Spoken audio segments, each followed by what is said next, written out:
It's Laz Ross, Major Gainz, and a few of the Major Gainz fitness coaches.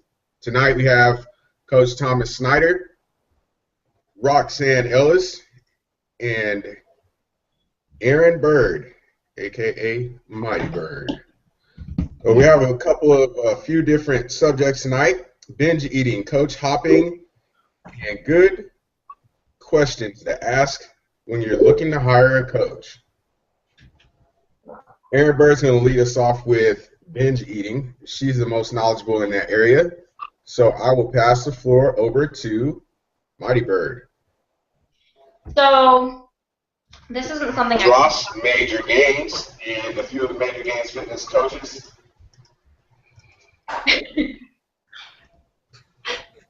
Are we good? Good. All right. This isn't something I talk about a lot because it's a part of my past that I don't care to remember that much, but it helps me be better at helping clients, as well as, I've done a lot of research about eating disorders and binge eating. I've had quite a few clients with eating disorders. I was a competitive distance runner about 10 years ago for about 4 years, and I didn't eat enough for the amount of distance that I was running, and eventually it caught up with me, and I would have episodes of obviously under eating and then overeating. So binge eating obviously is what we're talking about tonight, and my biggest piece of advice for people who have binge eating issues is don't skip meals and don't try to backload calories, basically. People with binging tendencies, I tell them never, ever, ever, well, there's exceptions, but most people with binging issues shouldn't try intermittent fasting, because generally, I relate it to Newton's third law. For every action, there's an equal and opposite reaction. So the less you eat, the more you starve yourself, the more you're probably going to overdo it if you're someone that has binging issues. So try to space your calories out nice and evenly. Make sure you're getting enough of each macronutrient, even if you're in a deficit on purpose because you're trying to cut weight or cut fat. Making sure that you have enough of each macronutrient and you're not cutting out one specifically will help you balance your meals and not binge as much. The other thing, Victoria, who couldn't be here tonight, wanted me to touch on the cyclical nature of binging, where people will binge and then feel guilty and then either do extra activity or starve themselves, like I was talking about before, and then it happens again because they've starved themselves all day and then they want to binge again. So there's this cyclical nature of it where you can't get out of the habit. So make sure you're not skipping meals or starving yourself, and then hopefully if you're eating enough food and flexible dieting, which lets you eat food that you actually like instead of just whatever, asparagus, tilapia, things that you're supposed to eat, hopefully you'll be better off. Nice. Anyone else have anything they want to add to binge eating? She nailed the only thing I can really add to it. Yeah, I mean, she nailed it. Especially the last part about the restricting. Coach hopping. Thomas. Coach hopping. All right. Well, that comes with a few things, I think the root nature of that one would just be unrealistic expectations, because a lot of times people will go to one coach and not see progress as quick as they're wanting to. So then that doesn't mean they're not seeing progress, because most time they are, but it may not be to the extent that they want or as quick as they want. So then naturally, they start searching around and go to someone else. So that's more of a mindset issue, because if that's always going on and there's always a root problem with the issue, you're never ever going to find the perfect coach to fit that. So that tends to be a big issue I've noticed from individuals going from coach to coach. Just unrealistic expectations, and just not seeing progress as quick as they want. And that may not even be a coach issue. That could be a consistency issue on the individual, because if they're not consistent, they're definitely not going to see results. So that could easily have nothing to do with the coach. and just be a consistency issue on the individual's end.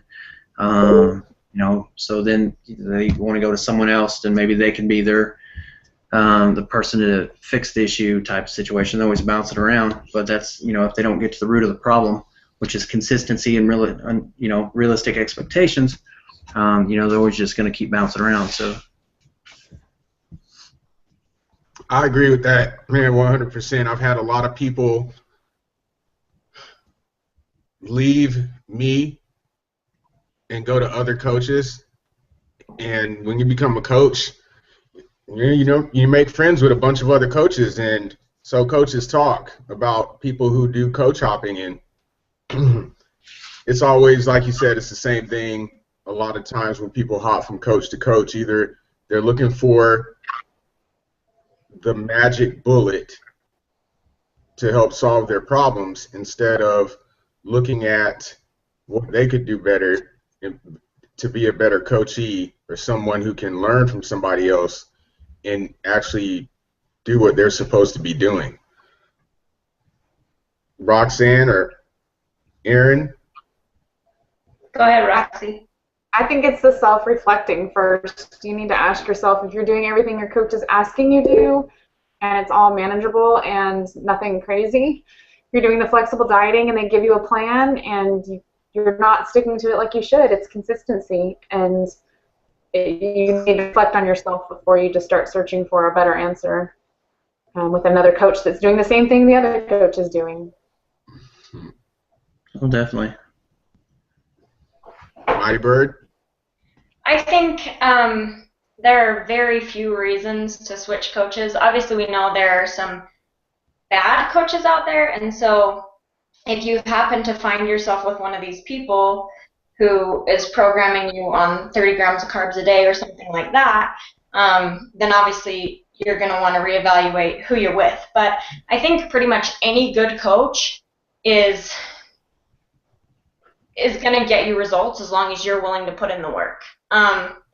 We probably all use similar formulas and even some similar programming for training. So as long as you get along with their personality, you're going to be good. Just put in the work. Definitely.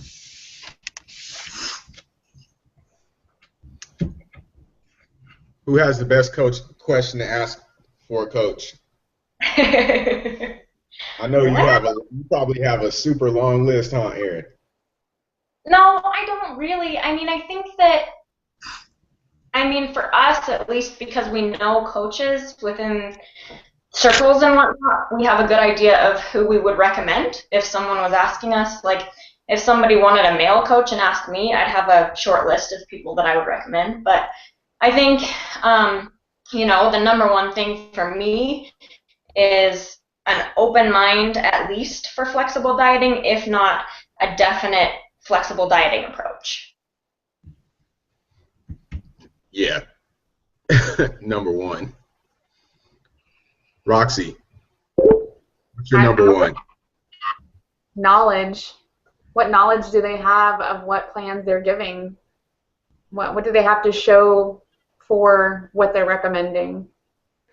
I want to know people that they're coaching, and I want them to be able to give me the knowledge that they've gotten and where they've gotten it from. How long have they had this knowledge they've been working on? If they're flexible dieting, of course it's newer to a lot of people, but they should have clients that are already on it and already showing progress with that plan.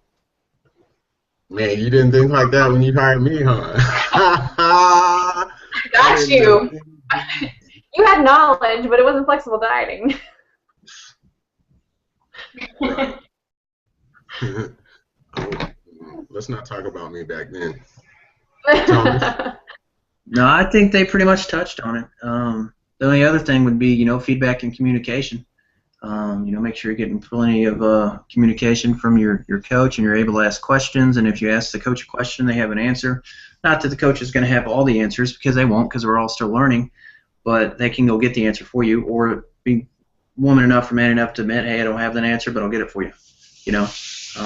So just being able to ask questions and the communication and the feedback in.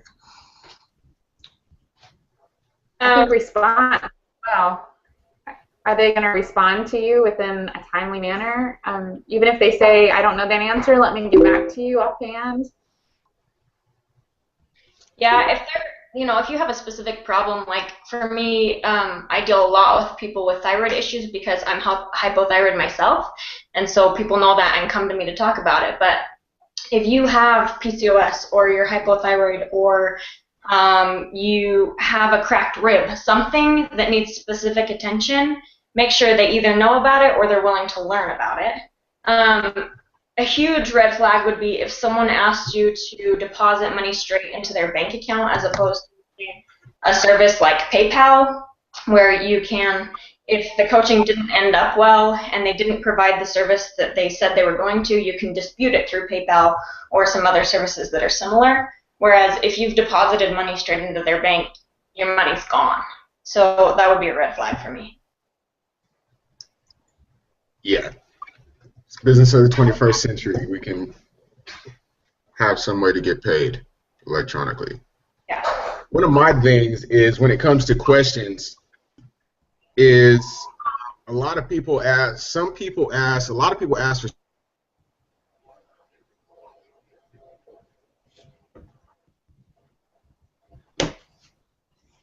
That's a good frozen the face. dieting. I didn't have any. So sometimes if a person is motivated enough to learn stuff on their own, there's a lot of people who are not certified who I would recommend over people who have 10 certifications because they know what they're doing. So, asking about knowledge to me, in my opinion, will come down to what they really know, not what a piece of paper from a course says they know or whatever. There's a lot of people with a lot of certifications who do a lot of janky, crazy stuff, in my opinion. Any other questions y'all can think of? That would be a good question to ask. I don't really have any.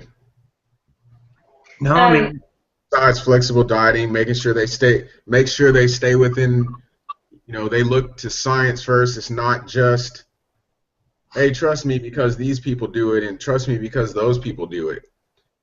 Make sure they're able to point you in some sort of direction to some sort of literature or somebody who's way smarter than them to science that backs it up. That's it for me.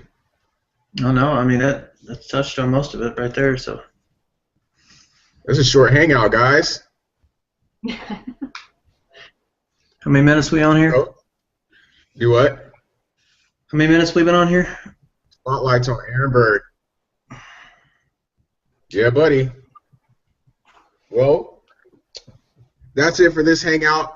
In the comments, if you have any questions that you want to see answered on the next hangout, leave them in the comment section. We'd appreciate it. Give us some topics to talk about. Talk to you next time. Peace out.